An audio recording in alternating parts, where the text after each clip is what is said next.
பாஜகவிலிருந்து விலகியது குறித்து டெல்லியில் அமித்ஷாவை சந்தித்து அண்ணாமலை விளக்கம் அளித்திருக்கிறார். பாஜகவின் முக்கிய முகமாகவும் தமிழ்நாடு பாஜகவின் முன்னாள் தலைவராகவும் பதவி வகித்தவர் அண்ணாமலை தற்போது கட்சியிலிருந்து விலகியிருக்கிறார்.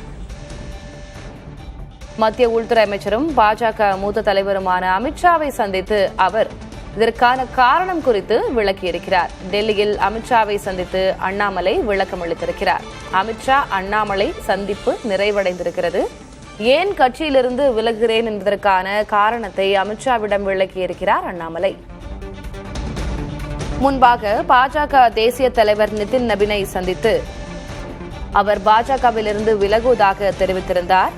புதிய கட்சியை அண்ணாமலை தொடங்குகிறாரா என்ற கேள்வியும் இருக்கக்கூடிய சூழலில் பாஜகவிலிருந்து விலகியதற்கான காரணத்தை அமித்ஷாவிடம் விளக்கியிருக்கிறார் அண்ணாமலை. கூடுதல் விவரங்களை வழங்குவதற்காக செய்தியாளர் ராஜீவ் இணைந்திருக்கிறார். ராஜீவ், தமிழக அரசியல் பொறுத்தவரைக்கும் இன்றைக்கு இது ஒரு முக்கியமான நிகழ்வுதான். பாஜகவினுடைய தமிழகத்தின் முக்கிய முகமாக திகழ்ந்தவர் அண்ணாமலை இன்றைக்கு கட்சியிலிருந்து விலகுவதாக அவர் அறிவித்திருக்கிறார். என்ன காரணம் அப்படின்றத அவர் அமித்ஷா கிட்ட விளக்கியிருக்கிறார். திலகவதி, கட்டாயமாக இந்த சந்திப்பானது தற்போது மிக முக்கியத்துவம் வாய்ந்ததாக பார்க்கப்படுகிறது. ஏற்கனவே அவர் கட்சியிலிருந்து விலகுவதாக அந்த அறிவிப்புகள் வெளியாகி இருக்கக்கூடிய நிலையில உள்துறை அமைச்சராக இருக்கக்கூடிய அமித்ஷா அவரை சந்தித்து தற்போது இந்த பேசியிருக்கின்றார். ஒரு நீண்ட சந்திப்பாக தான், கிட்டத்தட்ட ஒரு மணி நேரத்துக்கு மேலாக இந்த சந்திப்பானது நிகழ்ந்திருக்கின்றது.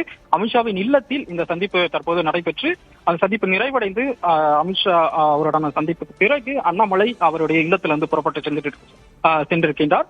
குறிப்பாக இந்த சந்திப்பானது தற்போதைய அந்த சூழல், அதாவது அண்ணாமலையினுடைய அந்த முடிவுக்கு என்ன காரணம், அதே போல பாஜக சமீபத்தில் அந்த சட்டமன்ற தேர்தலில் பாஜகவினுடைய தோல்விக்கு என்ன காரணம், அதே போல தனக்கான கொடுக்கப்பட்ட அந்த பணி எவ்வாறாக முடிக்கப்பட்டிருந்தது, மேலும் தேர்தல் சமயத்துல எவ்வாறாக பாஜகவினுடைய அந்த பணிகள் மேற்கொள்ளப்பட்டிருந்தது போன்ற விரிவான ஒரு அறிக்கையாக அவர் அமித்ஷாவிடம் ஒப்படைத்ததாக கூறப்படுகிறது. குறிப்பாக தான் கட்சியிலிருந்து விலகியதற்கான அந்த காரணம் குறித்து அவர் நேரடியாகவே அமித்ஷாவிடம் எடுத்துரைத்திருக்கின்றார். குறிப்பாக இன்று மாலை தேசிய தலைவராக இருக்கக்கூடிய பாஜகவின் தேசிய தலைவராக இருக்கக்கூடிய நிதின் நபீனை சந்தித்திருந்தார். அதே போல BL சந்தோஷ் அமைப்பு பொதுச் செயலாளர் BL சந்தோஷை சந்தித்து பேசியிருந்தது குறிப்பிடத்தக்கது.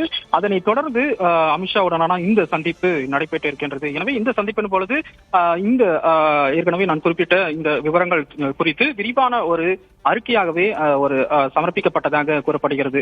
தான் கட்சியிலிருந்து விலகியதற்கான காரணம் என்ன, அவர் ஏற்கனவே எந்தெந்த பொறுப்பில் இருந்து எது போன்ற அந்த பணிகள் மாநிலத்தில் பாஜகவை வளர்ப்பதற்கான எந்த பணிகள் மேற்கொள்ளப்பட்டிருந்தது, அது எந்த அளவு பாஜகவினுடைய வளர்ச்சிக்கு ஒரு உத்வேகமாக இருந்தது எனவும், அதே போல பாஜக மாநில தலைவராக விலகிய பின்பு பாஜகவினுடைய வளர்ச்சி எந்த அளவு இருக்கின்றது போன்ற முக்கிய பல்வேறு விவகாரங்கள் குறித்தும் அவர் நேரடியாகவே எடுத்துரைத்திருப்பதாக கூறப்படுகிறது.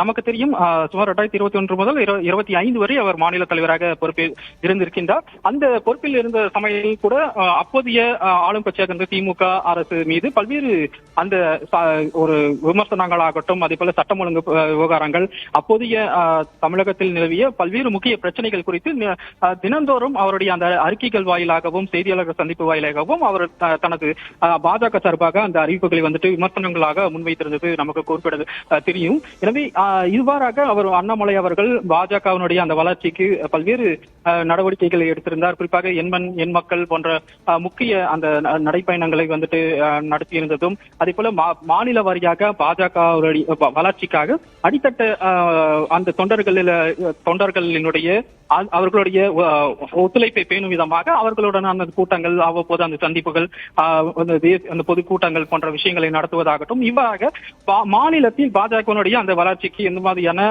விஷயங்களை மேற்கொள்ள வேண்டும் என அவ்வப்போது டெல்லியில் பாஜக தலைவர்களை சந்தித்து ஆலோசனை நடத்துவார். அதன் பின்பு மாநிலத்தில் இவ்வாறாக அந்த நடவடிக்கைகள் மாநில தலைவராக இருந்தபோது அவர் மேற்கொண்டிருந்தது நமக்கு தெரியும். அவர் 2025க்கு பின்பு அவர் மாநில தலைவர் பதவியிலிருந்து நீக்கப்பட்ட பின்பு மிகப்பெரிய பொறுப்பு அவருக்கு வழங்கப்படும் என எதிர்பார்க்கப்பட்டிருந்த நிலையில் அது வழங்கப்படவில்லை.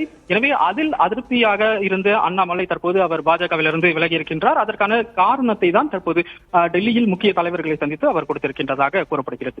பாஜகவிலிருந்து விலக்கியதற்கான காரணத்தை அவர் அமித்ஷாவிடம் விளக்கி இருக்கிறார். என்ன காரணம், ஜூன் 4 அவருடைய பிறந்த நாள் என்று என்ன அறிவிப்பு வெளியிட இருக்கிறார், புது கட்சியா, அதற்கெல்லாம் பதிலை எதிர்பார்த்து கொண்டிருக்கிறோம். உங்களுடைய தற்போதைய விவரங்களுக்கு நன்றி ராஜன்.